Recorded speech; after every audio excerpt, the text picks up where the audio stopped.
لیکن ہر مسئلے کے لیے میں آپ کو ایک ہی دعا بتا دیتا ہوں. اکثر لوگ مجھے ای میل کرتے ہیں جی روزگار کے لیے, کوئی کہتا ہے جی اولاد کے لیے, کوئی کہتا ہے جی پریشانی دور کرنے کے لیے, کوئی کہتا ہے جی جو رزق میں برکت کے لیے, کوئی کہتا ہے بیماری دور کرنے کے لیے کوئی دعا بتا دیں.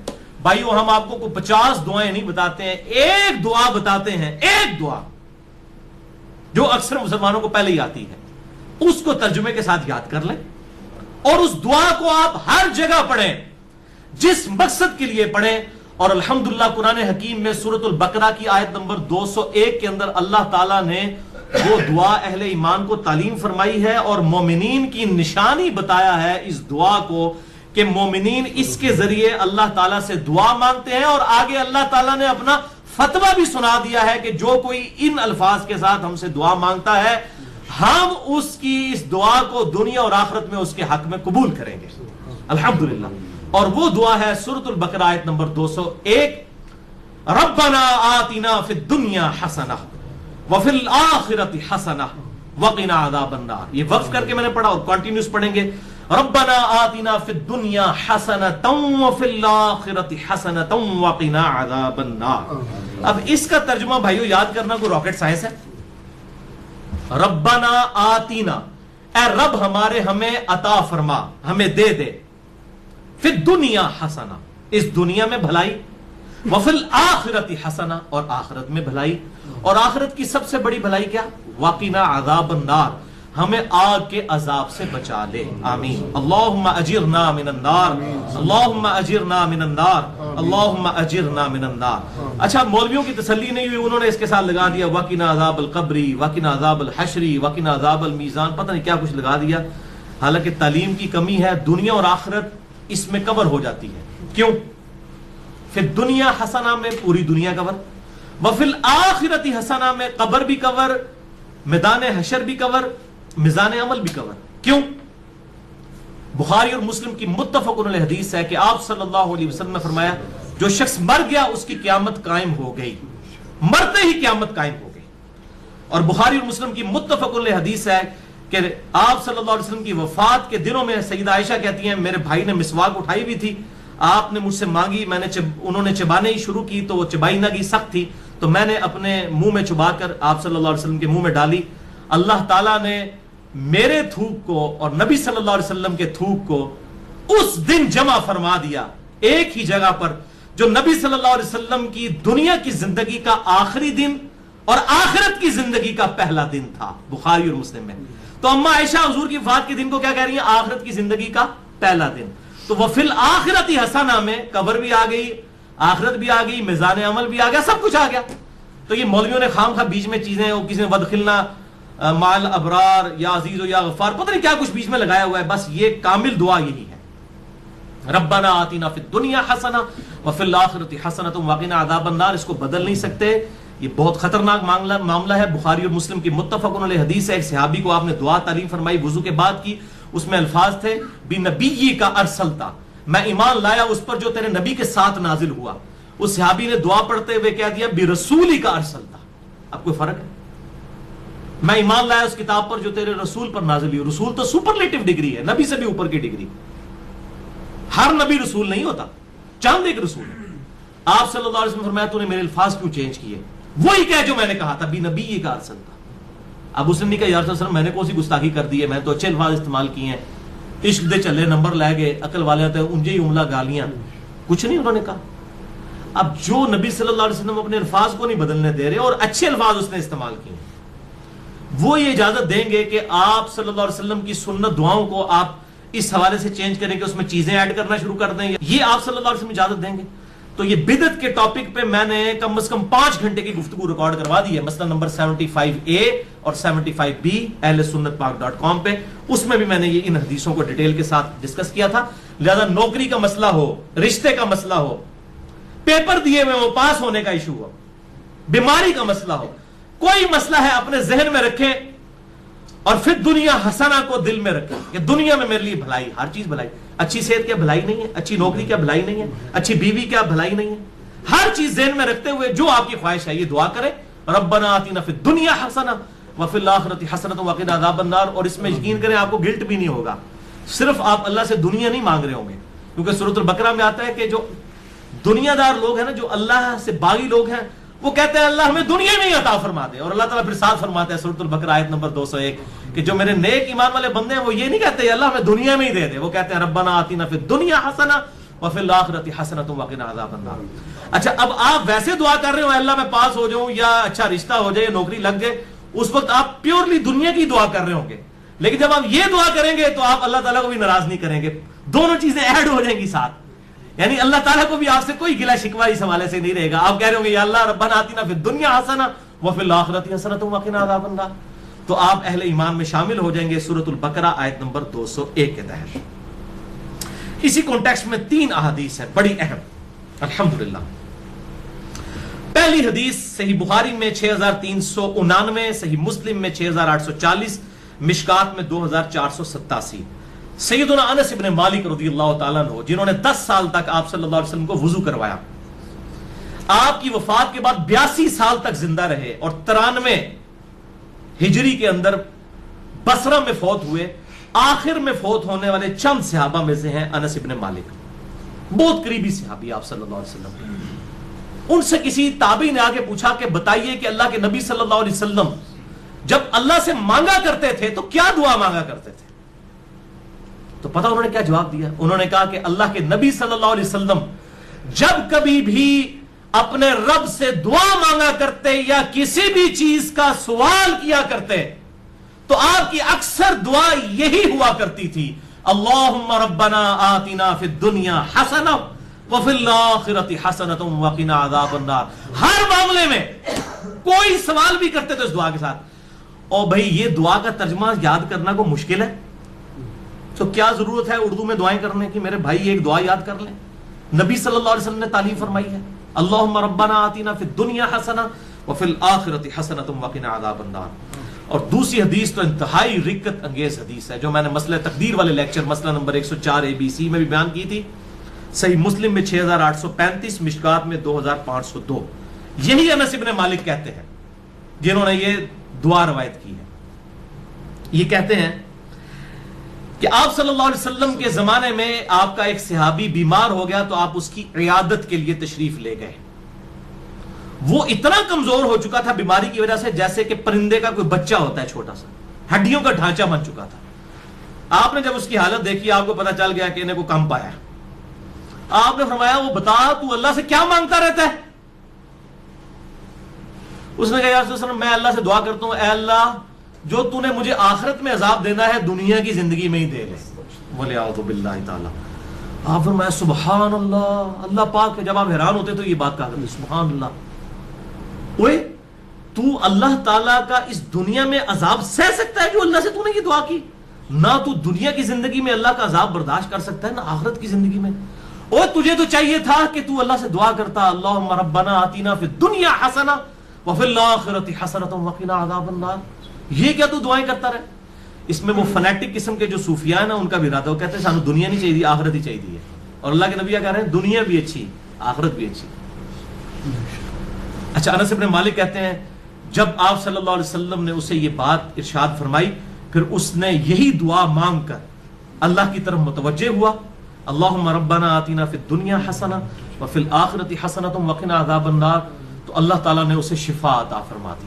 اب اس سے بھی پتہ چلا بیماری کی شفا بھی یہی ہے، اللہم ربنا آتنا فی الدنیا حسنہ وفی الآخرۃ حسنۃ وقنا عذاب النار۔ آپ میں کہتا ہوں یہ جامع دعا کریں، ساری دعائیں جو ہیں اس کے اندر شامل ہیں۔ اچھا قرآن میں تو ہے ربنا آتنا فی الدنیا حسنہ، اور بخاری مسلم میں ہے اللہم ربنا آتنا فی الدنیا حسنہ، تو اللہم کے ساتھ اے ہمارے اللہ یہ بھی ٹھیک ہے اور صرف ربنا آتنا بھی ٹھیک ہے، بلکہ قرآن حکیم میں سورۃ المائدہ میں حضرت عیسیٰ علیہ السلام کی جو دعا آتی ہے اس میں بھی ہے اللہم ربنا انزل علینا مائدۃ من السماء، تو قرآن میں بھی الفاظ ہیں اللہم ربنا کے۔ ویسے تو ہمارے لیے بخاری مسلم کے الفاظ ہی کافی تھے، لیکن میں پھر بھی کیڑا نکالنے کے لیے کوئی یہ نہ کہ جی قرآن میں تو صرف ربنا آیا آپ اللہم کیوں لگا رہے ہیں، تو اللہ تعالیٰ نے بھی یہ دعا حضرت عیسیٰ علیہ السلام کی نقل کی ہے اللہم ربنا آتنا فی الدنیا حسنہ، یہ پڑھنا بخاری مسلم سے ثابت ہوا، اور اللہم ربنا انزل علینا مائدۃ من السماء سورۃ المائدہ کے آخری رکوع میں حضرت عیسیٰ علیہ السلام کے کانٹیکسٹ میں یہ الحمدللہ اللہم ربنا کے ساتھ یہ آئی ہے۔ اور تیسری حدیث سنن ابی داؤد میں 1892، مشکات میں 2581، عبداللہ بن صائب کہتے ہیں کہ میں نے خود نبی صلی اللہ علیہ وسلم کو رکن یمانی اور حجر اسود کے درمیان وہ جو مستجاب دیوار ہے یہ دعا مانگتے ہوئے سنا ہے، اللہم ربنا آتنا فی الدنیا حسنہ وفی الآخرۃ حسنۃ وقنا عذاب النار۔ اسے مستجاب دیوار کہتے ہیں، مستجاب کہتے ہیں دعا کی قبولیت کی جگہ۔ 70 انبیاء کا مصلی ہے، آپ وہاں پر کھڑے ہوں تو آپ کا رخ دونوں قبلوں کی طرف ہو جاتا ہے، بیت المقدس کی طرف بھی اور خانہ کعبہ کی طرف بھی۔ اس دوران آج تک حاجی، عمرہ کرنے والے اور حج کرنے والے یہ دعا مانگتے ہیں، ربنا آتنا فی الدنیا حسنہ وفی الآخرۃ حسنۃ وقنا عذاب النار۔ یہ بس اتنے ہی الفاظ ہیں، باقی جو ایڈ کیے لوگوں نے خود کیے ہیں۔ تو دعا کی قبولیت کی جو جگہ ہے خانہ کعبہ شریف، وہاں پر بھی آپ نے یہی دعا مانگی، ربنا آتنا فی الدنیا حسنہ وفی الآخرۃ حسنۃ وقنا عذاب النار۔ اسماء اعظم اور دعا کی قبولیت کے لیے کیا کیا طریقے ہیں، اس حوالے سے میرا مسئلہ نمبر 82 ڈیٹیل کے ساتھ ریکارڈ ہے۔ اور بھائیو، بخاری اور مسلم اور باقی احادیث کی روشنی میں کئی ایک مقامات ہیں جو دعا کی قبولیت کی جگہ ہیں۔ مثلا اذان اور اقامت کے درمیان جو وقفہ ہے جماعت کھڑے ہونے تک کا، یہ دعا کی قبولیت کا سبب ہے۔ ابو داؤد میں حدیث موجود ہے، آج میرا ٹاپک نہیں اس لیے میں سکپ کر رہا ہوں۔ اسی طریقے سے تیز بارش کے وقت دعا قبول ہوتی ہے، میدان جنگ میں، جنگ کے دوران عین اس وقت دعا کی قبولیت کا وقت ہے۔ جمعے والے دن خطیب جب جو ہے وہ 2 خطبوں کے درمیان وقفہ کرتا ہے، اس دوران دل میں دعا مانگی جائے، وہ قبولیت کا وقت ہے۔ اور کئی ایک قبولیت کے وقت ہیں، لیکن ایک وقت ایسا ہے جو ہر وقت آپ کے پاس اویلیبل ہے۔ اسی کانٹیکسٹ میں آپ کو اگلی 5 حدیثیں میں بیان کرنے لگا ہوں، اور وہ ہے نماز میں دعا مانگنا، جس کے لیے آپ کو جمعے کے دن کے انتظار کی ضرورت نہیں ہے، کسی اور چیز کی ضرورت نہیں۔ جب بھی آپ نماز پڑھیں، یہ 5 حدیثیں اسی پہ ہماری گفتگو کنکلوڈ ہوگی۔ پہلی حدیث صحیح بخاری میں 6230، صحیح مسلم میں 897، مشکات میں 909، کہ آپ صلی اللہ علیہ وسلم نے صحابہ اکرام علیہم رضوان کو تشہد تعلیم فرمایا، التحیات للہ والصلوات والطیبات عبدہ ورسولہ تک، اور اس کے بعد آپ صلی اللہ علیہ وسلم نے فرمایا جب یہ تشہد پڑھ چکو، اس کے بعد جو من پسند دعا ہو وہ تم اپنے رب سے مانگ سکتے ہو، جو بھی من پسند، یعنی جو بھی دعا مانگنی ہے آپ کتاب و سنت میں اگر کوئی دعا آئی ہے وہ بھی مانگ سکتے ہیں، اس کے علاوہ بھی کوئی مانگ سکتے ہیں، لیکن مانگیں گے عربی میں۔ عربی سمبل آف یونٹی ہے مسلمانوں کا۔ اور ویسے ایک دعا ہی، اللہم ربنا آتنا فی الدنیا حسنہ وفی الآخرۃ حسنۃ وقنا عذاب النار، یہی کافی ہے۔ بل اس حدیث میں عدم ذکر ہے درود ابراہیمی کا، وہ اگلی حدیثوں میں موجود ہے۔ صحیح مسلم میں 1739، مشکات میں 1257 میں ہے کہ ام عائشہ کہتی ہیں کہ نبی صلی اللہ علیہ وسلم جب تشہد بیٹھتے اللہ کی حمد بیان کرتے، اس کے بعد دعائیں کرتے۔ اور یہی حدیث سنن نسائی میں 1720 اور 1721 ہے کہ آپ صلی اللہ علیہ وسلم اللہ کی حمد بیان کرتے، اس کے بعد نبی صلی اللہ علیہ وسلم پر درود پڑھتے، اور اس کے بعد اپنے رب سے دعائیں مانگا کرتے۔ اور یہی ترتیب ہے جو جامع ترمذی میں انٹرنیشنل نمبر کے مطابق 593 نمبر حدیث ہے کہ ایک صحابی تھے، انہوں نے بڑی تیزی سے نماز پڑھی اور اس کے بعد جو ہے وہ بڑی جلدی جلدی دعا مانگنا شروع کی۔ آپ صلی اللہ علیہ وسلم نے انہیں بلا کر نماز کا طریقہ سکھایا، اور دعا مانگنے کا خصوصاً طریقہ اس میں موجود ہے کہ سکھایا، اور آپ صلی اللہ علیہ وسلم نے فرمایا کہ دعا میں جلدی نہ کرو، پہلے اللہ کی حمد بیان کرو، اس کے بعد دروشی پڑھو، پھر دعا مانگا کرو۔ اتنے میں ایک اور شخص آیا جس نے اللہ کی حمد بیان کی، دروشی پڑھا، پھر دعا مانگی، تو آپ نے 2 دفعہ فرمایا سل تعطا، سل تعطا، مانگ تجھے دیا جائے گا، مانگ تجھے دیا جائے گا۔ یعنی درود شریف اور اللہ کی حمد یہ پروٹوکول ہے دعا کی قبولیت کا۔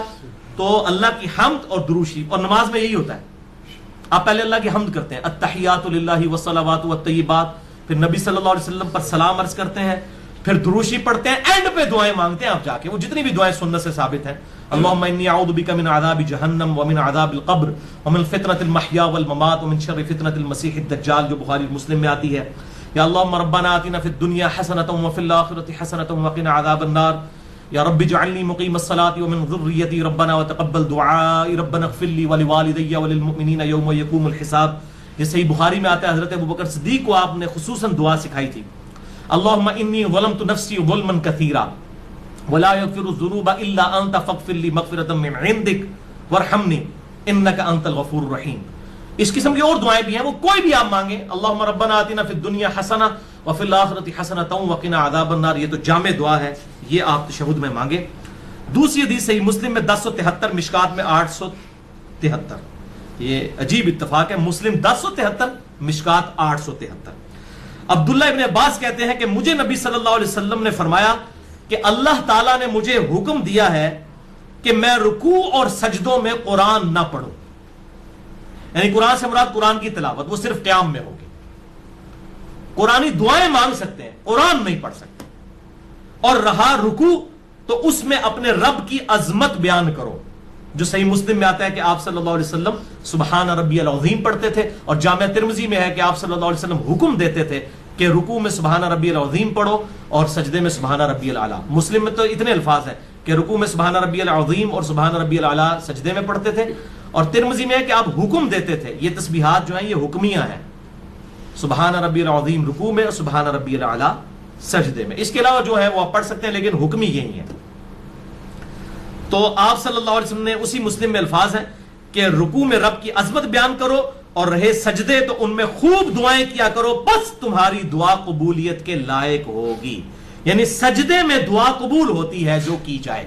لہذا سجدے میں بھی الحمدللہ میرا بھی طریقہ ہے، میں سجدے میں یہ دعا مانگتا ہوں، ربنا آتینا فی الدنیا حسنہ وفی الآخرۃ حسنۃ وقنا عذاب النار. یہ کوئی بھی قرآنی دعا مانگ سکتے ہیں. تیسری حدیث صحیح مسلم میں 1083، مشکات میں 894، بڑی کریٹیکل حدیث ہے. ابو ہریرہ رضی اللہ تعالیٰ عنہ کہتے ہیں کہ نبی صلی اللہ علیہ وسلم نے فرمایا کہ بندہ جب سجدے کی حالت میں ہوتا ہے تو اپنے رب سے سب سے زیادہ قریب ہوتا ہے، کیونکہ عاجزی کے عالم میں ہوتا ہے نا. سب سے زیادہ قریب کب ہوتا ہے؟ سجدے کے عالم میں. بس اس وقت خوب دعائیں مانگا کرو. صحیح مسلم 1083، مشکات 894. یعنی سجدے میں خوب دعائیں مانگو، یہ قبولیت کا مقام ہے. پچھلی حدیث میں ہم نے سنا بس تمہاری دعا قبول ہوگی، یہاں پر آیا کہ رب کے قریب ہوتے ہو. اور وہ ہے ٹروتھ ریویلنگ حدیث چوتھی صحیح مسلم میں 244، مشکات میں 895، کہ آپ صلی اللہ علیہ وسلم فرمایا کہ جب آدمی آیت سجدہ سن کر سجدہ کرتا ہے، جیسے ہم سجدہ تلاوت کرتے ہیں، اس پہ میرا الگ سے لیکچر ہے، مسئلہ نمبر 119، سجدہ تلاوت کے صحیح احکام و مسائل. یا جب بھی کوئی سجدہ کرتا ہے تو اس وقت شیطان جو ہے وہ چیخیں مارتا ہوا الگ ہو جاتا ہے اور کہتا ہے ہائے افسوس، مجھے اللہ نے سجدے کا حکم دیا اور میں نے اللہ کا حکم نہ مانا، اور دوزخ میرا مقدر ہوگی والعیاذ باللہ تعالی.